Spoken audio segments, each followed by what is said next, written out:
16 Beshalach when he sent.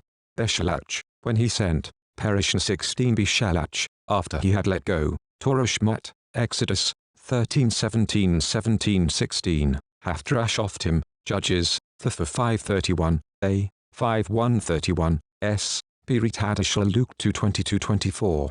Yochanan, John, 6:25-35, 19:31-37, 1 Corinthians 10:1-13, 2 Corinthians 8:1-15, Revelation 15:1-4, Torah Shmot, Exodus, 13:17 17:16. 13:17 After Pharaoh had let the people go, God did not guide them to the highway that goes through the land of the Pelishtim, because it was close by. God thought that the people, upon seeing war, might change their minds and return to Egypt. Rather, God led the people by a roundabout route, through the desert by the Sea of Suf. The people of Israel went up from the land of Egypt fully armed. Moshe took the bones of Yosef with him, for Yosef had made the people of Israel swear an oath when he said, God will certainly remember you, and you are to carry my bones up with you, away from here. They traveled from Sukkot and set up camp in Etam, at the edge of the desert. Adonai went ahead of them in a column of cloud during the daytime to lead them on their way, and at night in a column of fire to give them light. Thus they could travel both by day and by night. Neither the column of cloud by day nor the column of fire at night went away from in front of the people. 14:1 Adonai said to Moshe, tell the people of Israel to turn around and set up camp in front of Pi Hachirit, between Migdal and the sea, in front of Baal Tzfon, camp opposite it, by the sea. Then Pharaoh will say that the people of Israel are wandering aimlessly in the countryside, the desert is closed in on them. I will make Pharaoh so hard-hearted that he will pursue them. Thus I will win glory for myself at the expense of Pharaoh and all his army, and the Egyptians will realize at last that I am Adonai. The people did as ordered.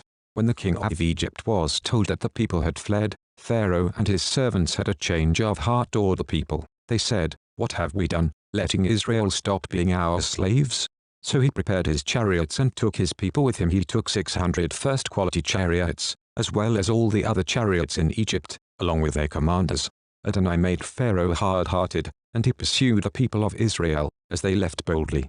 The Egyptians went after them, all the horses and chariots of Pharaoh, with his cavalry and army, and overtook them as they were encamped by the sea, by Pi Hachirit, in front of Baal Tzfon. As Pharaoh approached, the people of Israel looked up and saw the Egyptians right there, coming after them. In great fear the people of Israel cried out to Adonai and said to Moshe, was it because there weren't enough graves in Egypt that you brought us out to die in the desert? Why have you done this to us, bringing us out of Egypt? Didn't we tell you in Egypt to let us alone? We'll just go on being slaves for the Egyptians?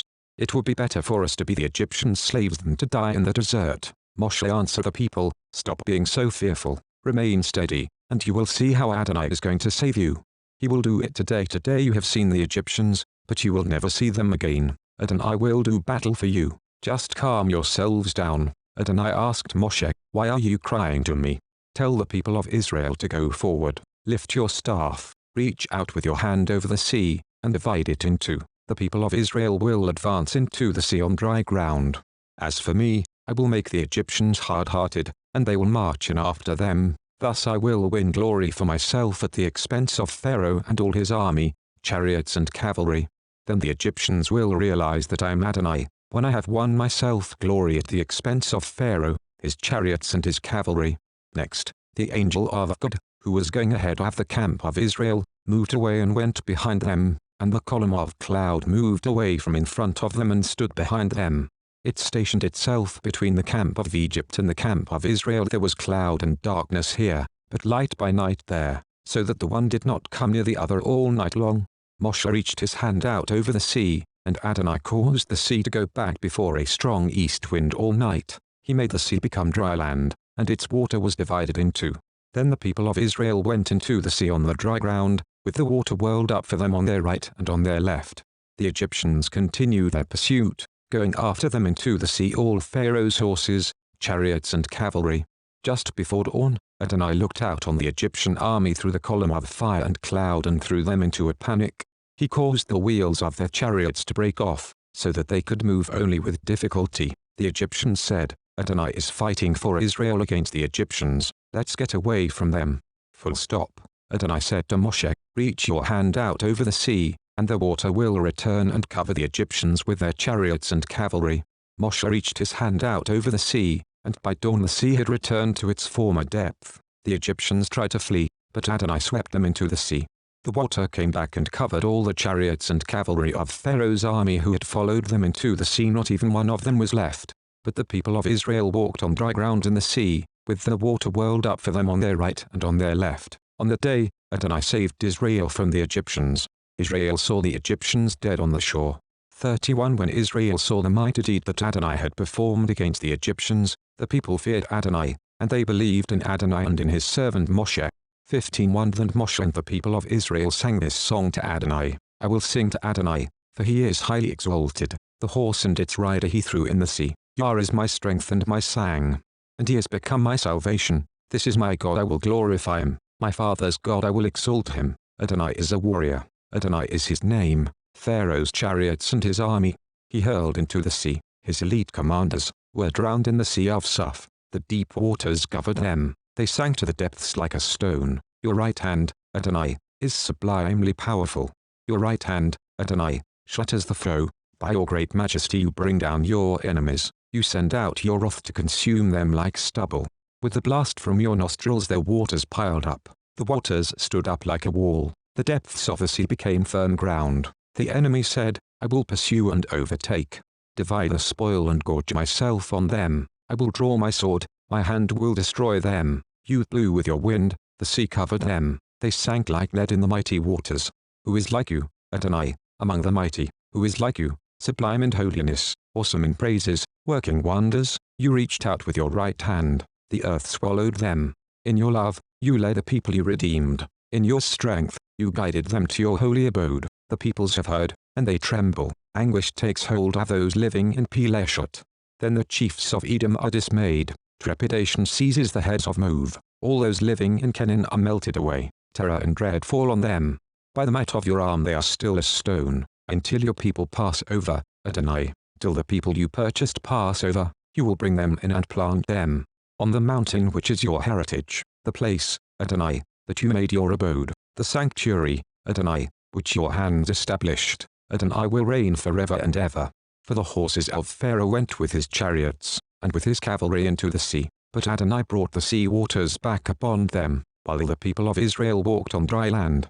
In the midst of the sea, also Miriam the prophet, sister of Aaron, took a tambourine in her hand, and all the women went out after her with tambourines, dancing, as Miriam sang to them. Sing to Adonai, for he is highly exalted. The horse and its rider he threw in the sea. Moshe led Israel onward from the sea of Suf. They went out into the Shur desert. But after traveling 3 days in the desert, they had found no water. They arrived at Marah but couldn't drink the water there, because it was bitter. This is why they called it Marah, bitterness. The people grumbled against Moshe and asked, what are we to drink? Moshe cried to Adonai. And Adonai showed him a certain piece of wood, which, when he threw it into the water, made the water taste good. There Adonai made laws and rules of life for them, and there he tested them. He said, if you will listen intently to the voice of Adonai your God, do what he considers right, pay attention to his mitzvot and observe his laws. I will not afflict you with any of the diseases I brought on the Egyptians, because I am Adonai your healer. They came to Elim, where there were 12 springs and 70 palm trees, and camped there by the water. 16 They traveled on from Elim, and the whole community of the people of Israel arrived at the Sin desert, between Elim and Sinai. On the 15th day of the 2nd month after leaving the land of Egypt, there in the desert the whole community of the people of Israel grumbled against Moshe and Aaron. The people of Israel said to them, we wish Adonai had used his own hand to kill us off in Egypt. There we used to sit around the pots with the meat boiling, and we had as much food as we wanted. But you have taken us out into this desert to let this whole assembly starve to death. Adonai said to Moshe, here, I will cause bread to rain down from heaven for you. The people are to go out and gather a day's ration every day. By this I will test whether they will observe my Torah or not. On the 6th day, when they prepare what they have brought in, it will turn out to be twice as much as they gather on the other days. Moshe and Aaron said to all the people of Israel, this evening, you will realize that it has been Adonai who brought you out of Egypt, and in the morning, you will see Adonai's glory. For he has listened to your grumblings against Adonai. What are we that you should grumble against us? Moshe added, what I have said will happen when Adonai gives you meat to eat this evening and your fill of bread tomorrow morning. Adonai has listened to your complaints and grumblings against him. What are we? Your grumblings are not against us but against Adonai. Moshe said to Aaron, say to the whole community of Israel, come close, into the presence of Adonai, for he has heard your grumblings. As Aaron spoke to the whole community of the people of Israel, they looked toward the desert, and there before them the glory of Adonai appeared in the cloud. And Adonai said to Moshe, I have heard the grumblings of the people of Israel. Say to them, at dusk you will be eating meat, and in the morning you will have your fill of bread. Then you will realize that I am Adonai your God. That evening, quails came up and covered the camp, while in the morning there was a layer of dew all around the camp. When the dew had evaporated, there on the surface of the desert was a fine flaky substance, as fine as frost on the ground. When the people of Israel saw it, they asked each other, man who? What is it? Because they didn't know what it was. Moshe answered them, it is the bread which Adonai has given you to eat. Here is what Adonai has ordered: each man is to gather according to his appetite, each is to take an omer, 2 quarts, per person for everyone in his tent. The people of Israel did this. Some gathered more, some less, but when they put it in an omer measure, whoever had gathered much had no excess, and whoever had gathered little had no shortage. Nevertheless, each person had gathered according to his appetite. Moshe told them, no one is to leave any of it till morning. But they didn't pay attention to Moshe, and some kept the leftovers until morning. It bred worms and rotted, which made Moshe angry at them.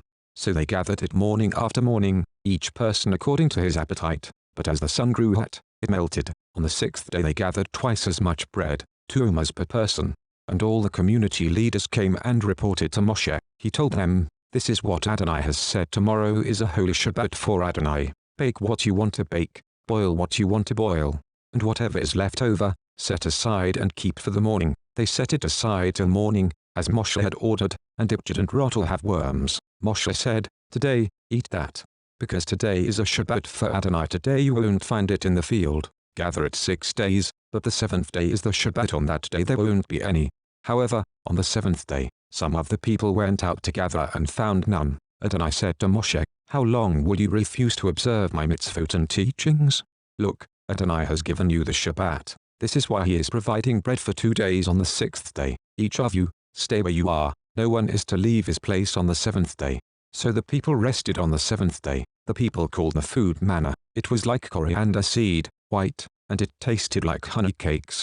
Moshe said, here is what Adonai has ordered: let 2 quarts of manna be kept through all your generations, so that they will be able to see the bread which I fed you in the desert when I brought you out of Egypt. Moshe said to Aaron, take a jar, put in it 2 quarts of manna, and set it aside before Adonai to be kept through all your generations.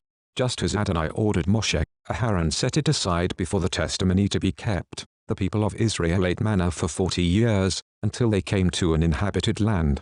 They ate manna until they arrived at the borders of the land of Canaan. An omer is 1/10 of an ephah, which is a bushel dry measure. 17:1 The whole community of the people of Israel left the Sin desert, traveling in stages, as Adonai had ordered, and camped at Rephidim, but there was no water for the people to drink. The people quarreled with Moshe, demanding, give us water to drink. But Moshe replied, why pick a fight with me? Why are you testing Adonai? However, the people were thirsty for water there and grumbled against Moshe, for what did you bring us up from Egypt, to kill us, our children and our livestock with thirst? Moshe cried out to Adonai, what am I to do with these people? They are ready to stone me. Adonai answered Moshe, go on ahead of the people, and bring with you the leaders of Israel. Take your staff in your hand, the one you used to strike the river, and go. I will stand in front of you there on the rock in Horeb.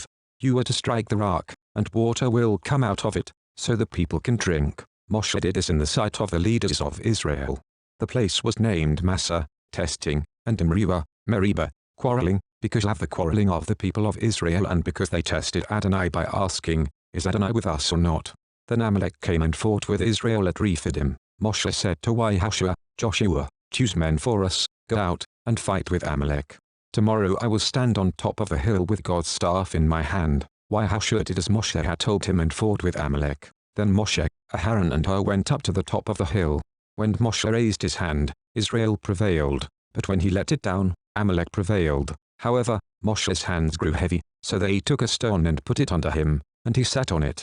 Aaron and Hur held up his hands, the one on the one side and the other on the other, so that his hands stayed steady until sunset. Thus Joshua defeated Amalek, putting their people to the sword. Mafti, 14. Adonai said to Moshe, write this in a book to be remembered, and tell it to Yahushua. I will completely blot out any memory of Amalek from under heaven. Moshe built an altar, called it Adonai Nissi, Adonai is my banner miracle, and said, because their hand was against the throne of Yah, Adonai will fight Amalek generation after generation. Haftarah Beshalach Shof'tim, Judges, the 5:31, a. 5:131, as for now Deborah, a woman and a prophet, the wife of Lapidat, was judging Israel at that time. She used to sit under Deborah's palm between Ramah and Bethel, in the hills of Ephraim, and the people of Israel would come to her for judgment. She sent for Barak the son of Avinom, from Kadesh in Naphtali, and said to him, Adonai has given you this order, go, march to Mount Tabor, and take with you 10,000 men from the people of Naphtali and Zebulun. I will cause Sisera, the commander of Yavin's army, to encounter you at the Kishon River with his chariots and troops, and I will hand him over to you. Barak answered her, if you go with me, I'll go, but if you won't go with me, I won't go. She replied, yes, I will gladly go with you, but the way you are doing it will bring you no glory, because Adonai will hand Sisera over to a woman. Then Deborah set out and went with Barak to Kadesh. Barak summoned Zebulun and Naphtali to come to Kadesh. 10,000 men followed him, and Deborah went up with him. Now Hever the Kenite cut himself off from the rest of Cain, the descendants of Havav Moshe's father-in-law. He had pitched his tent near the oak at Tzadananim, which is close to Kadesh. Sisera was informed that Barak the son of Avinom had gone up to Mount Tabor. So Sisera rallied his chariots, all 900 iron chariots, and all the troops he had with him, from Harosheth-Hagoyim to the Kishon River. Deborah said to Barak, get going. This is the day when Adonai will hand Sisera over to you. Adonai has gone out ahead of you. So Barak went down from Mount Tabor with 10,000 men following him. And Adonai threw Sisera, all his chariots and his entire army into a panic before Barak's sword, so that Sisera got down from his chariot and fled on foot. But Barak pursued the chariots and the army all the way to Harosheth-Hagoyim. Sisera's entire army was put to the sword, not one man was left. However, Sisera ran on foot to the tent of Yael the wife of Hever the Kenite, because there was peace between Yavin the king of Hatzor and the family of Hever the Kenite. Yael went out to meet Sisera and said to him, come in, my lord, stay here with me, and don't be afraid. So he went into her tent, and she covered him with a blanket. He said to her, please give me a little water to drink, I'm thirsty. She opened a goatskin of milk, gave him some to drink, and covered him up again. He said to her, stand at the entrance to the tent, and if anyone asks you if somebody is here, say, no. But when he was deeply asleep, Yael the wife of Hever took a tent peg and a hammer in her hand, crept into him quietly and drove the tent peg into his temple, right through to the ground, so that he died without waking up. So here is Barak pursuing Sisera, and Yael steps out to meet him and says, come, I will show you the man you are looking for. He goes into her tent, and there is Sisera, lying dead with the tent peg through his temple. Thus God on that day defeated Yavin the king of Canaan in the presence of the people of Israel. The hand of the people of Israel came down more and more heavily against Yavin the king of Canaan, until they had completely destroyed Yavin the king of Canaan. 5:1 On that day Deborah and Barak the son of Avinom sang this sang, when leaders in Israel dedicate themselves, and the people volunteer, you should all bless Adonai. Hear, kings. Listen, princes. I will sing to Adonai. I will sing praise to Adonai, the God of Israel. Adonai, when you went out from sea, when you marched out from the field of Edom, the earth quaked, and the sky shook. Yes, the clouds poured down torrents. The mountains melted at the presence of Adonai, at Sinai, before Adonai the God of Israel. In the days of Shamgar the son of Anet, in the days of Yael, the main roads were deserted. Travelers walked the byways. The rulers ceased in Israel, they ceased, until you arose, Deborah. Arose your mother in Israel. They chose new God when war was at the gates. Was there a shield or spear to be seen among Israel's 40,000 men? My heart goes out to Israel's leaders, and to those among the people who volunteer. All of you, bless Adonai, you who ride white donkeys, sitting on soft saddle blankets, and you walking on the road, talk about it. Louder than the sound of archers at the watering holes, will they sound as they retell the righteous acts of Adonai, the righteous acts of his rulers in Israel. Then Adonai's people marched down to the gates. Awake, awake, Deborah, awake, awake, break into sang, arise, Barak, led away your captives, son of Avinom. Then a remnant of the nobles marched down, the people of Adonai marched down to me like warriors. From Ephraim came those rooted in Amalek. Behind you, Benjamin is with your peoples. From Maki the commanders marched down, and from Zebulun those holding the musterer's staff. The princes of Issachar were with Devorah, Issachar, along with Barak. Into the valley they rushed forth behind him. Among the divisions of Reuben, they made great resolutions in their hearts. But why did you stay at the pens for the sheep, and listening to the shepherd's flute playing for the flocks? Concerning the divisions of Reuben, there were great searchings of heart. Gilad lives beyond the Yarden. Dan, why does he stay by the ships? Asher stayed by the shore of the sea, remaining near its bays. The people of Zebulun risked their lives. Naphtali too, on the open heights, kings came. They fought, yes, the kings of Canaan fought, at Taanach, by the waters of Megiddo, but they took no spoil of silver. They fought from heaven, the stars in their courses. Yes, they fought against Sisera. The Kishan River swept them away, that ancient river, the Kishan River. O my soul, march on with strength. Then the horses' hoofs pounded the ground, their mighty steeds galloping at full speed. Curse Meroz, said the angel of Adonai. Curse the people living there with a bitter punishment, for not coming to help Adonai. To help Adonai against the mighty warriors. Yael will be blessed more than all women. The wife of Heva the Keni will be blessed more than any woman in the tent. He asked for water, and she gave him milk. In an elegant bowl she brought him curds. Then she took a tent peg in her left hand, and a workman's hammer in her right. With the hammer she struck Sisera, pierced his skull. Yes, she shattered and crushed his temple. He sank down at her feet. He fell and lay there. He sank at her feet. He fell. Where he sank down, there he fell dead. Sisera's mother looks out the window. Peering out through the lattice she wonders, why is his chariot so long in coming? Why are his horses so slow to return? The wisest of her ladies answer her, and she repeats it to herself. Of course, they are collecting and dividing the spoil. A girl, 2 girls for every warrior. For Sisera booty of dyed clothing, a plunder of colorfully embroidered garments, 2 embroidered scarves for every soldier's neck. May all your enemies perish like this, Adonai, but may those who love him be like the sun going forth in its glory. Then the land did rest for 40 years.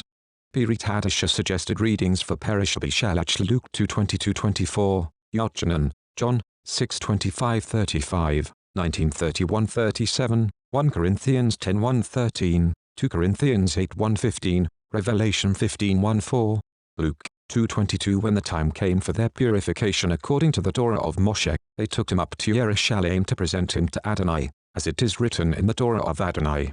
Every firstborn male is to be consecrated to Adonai, and also to offer a sacrifice of a pair of doves or 2 young pigeons, as required by the Torah of Adonai. John 6:25. When they found him on the other side of the lake, they asked him, Rabbi, when did you get here? Yeshua answered, Yes, indeed. I tell you, you're not looking for me because you saw miraculous signs, but because you ate the bread and had all you wanted. Don't work for the food which passes away, but for the food that stays on into eternal life, which the Son of Man will give you, for this is the one on whom God the Father has put his seal. So they said to him, What should we do in order to perform the works of God? Yeshua answered, Here's what the work of God is, to trust in the one he sent.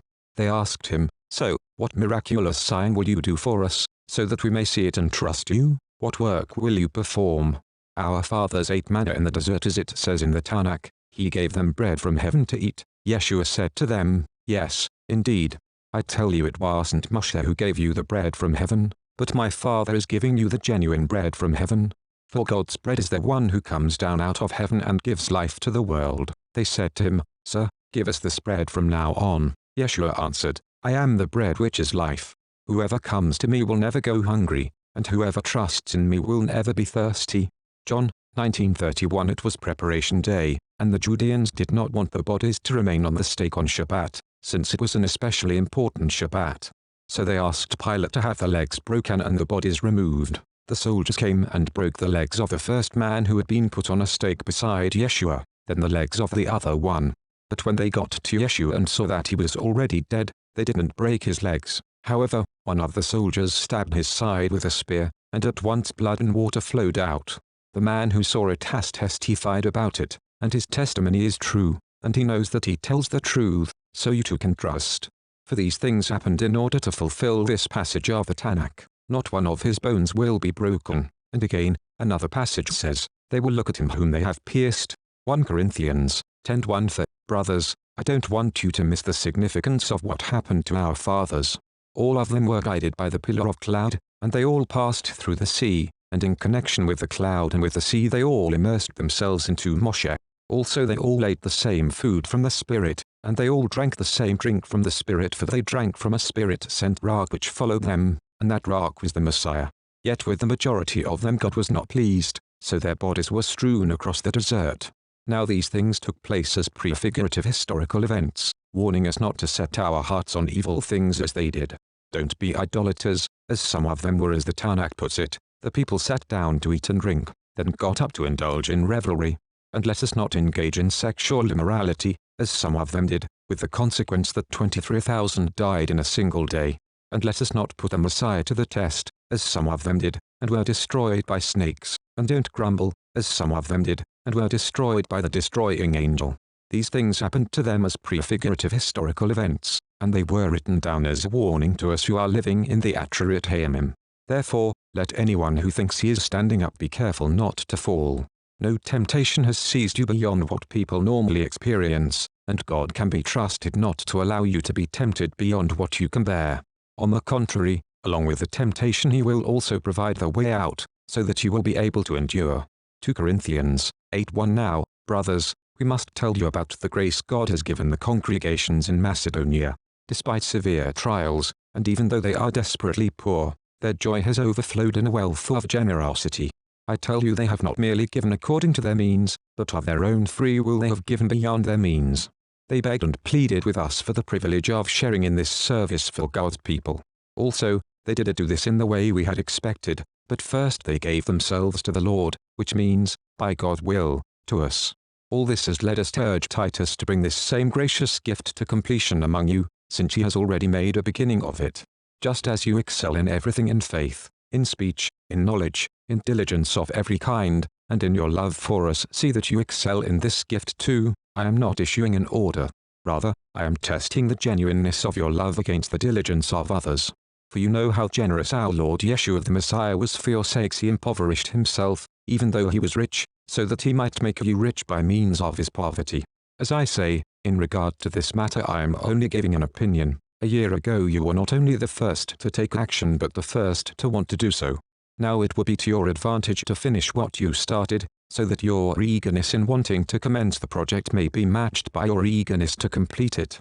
As you contribute from what you have, for if the eagerness to give is there, the acceptability of the gift will be measured by what you have, not by what you don't have. It is not that relief for others should cause trouble for you, but that there should be a kind of reciprocity. At present your abundance can help those in need, so that when you are in need, their abundance can help you. Thus there is reciprocity. It is as the Tanakh says, he who gathered much had nothing extra, and he who gathered little had nothing lacking. Revelation 15:1. Then I saw another sign in heaven, a great and wonderful one, 7 angels with the 7 plagues that are the final ones. Because with them, God's fury is finished. I saw what looked like a sea of glass mixed with fire. Those defeating the beast, its image and the number of its name, were standing by the sea of glass, holding harps which God had given them. They were singing the song of Moshe, the servant of God, and the song of the Lamb. Great and wonderful are the things you have done, Adonai, God of heaven's armies. Just and true are your ways, King of the nations, Adonai, who will not fear and glorify your name, because you alone are holy. All nations will come and worship before you, for your righteous deeds have been revealed.